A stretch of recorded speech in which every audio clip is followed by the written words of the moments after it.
In this problem, we're given a velocity as a function of time for an oscillating mass.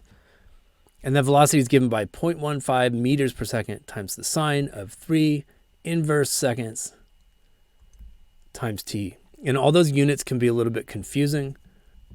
Notice that those inverse seconds have to be in there on that constant because I need the argument of the sine function to be unitless.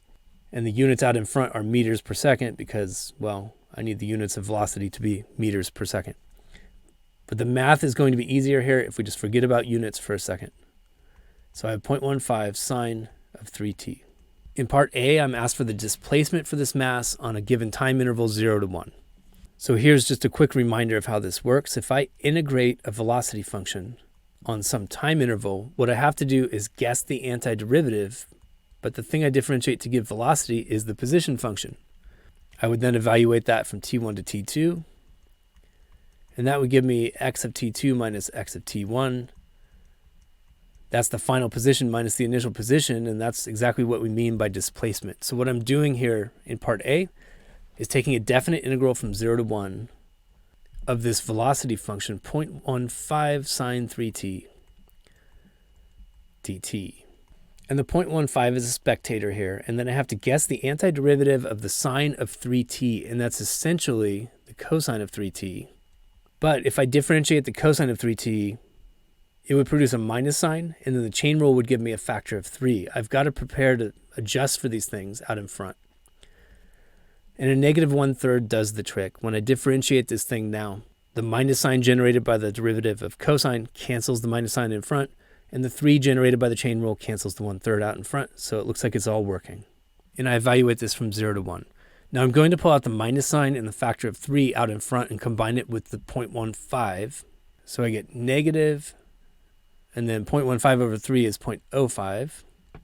And then when I sub in the upper limit, I get the cosine of 3, lower limit, cosine of 0.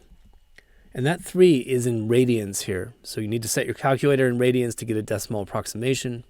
And when I run the numbers, I get 0.0994 meters, which would be nicer written in centimeters as 9.94 centimeters in the positive direction. There's our total displacement for the first 1 second of this motion. In part B, I'm asked for the maximum acceleration of the mass. And the acceleration as a function of time is just the derivative of the velocity function. Again, I want to work with this without having all those units attached because they're just too cumbersome. So what I'm differentiating is 0.15 sine of 3t. And the first step there is to differentiate the sine function with respect to 3t, which gives me the cosine of 3t. But then the chain rule produces a factor of 3. So 3 times 0.15 is 0.45, and I have 0.45 cosine of 3t. And now it's easy to see the maximum value of this because the maximum value of the cosine function is 1, and I end up with a max equals 0.45, and the units on that should be meters per second squared. If you enjoyed this video or at least found it useful, check out another one by clicking one of the links on the left, or click the Zach's Lab logo on the right to explore dozens of physics and math playlists. As always, you can leave your questions, comments, and requests in the comments section below, and I'll get back to you within 24 hours. Thanks for watching Zach's Lab, and best of luck on your math and physics journey.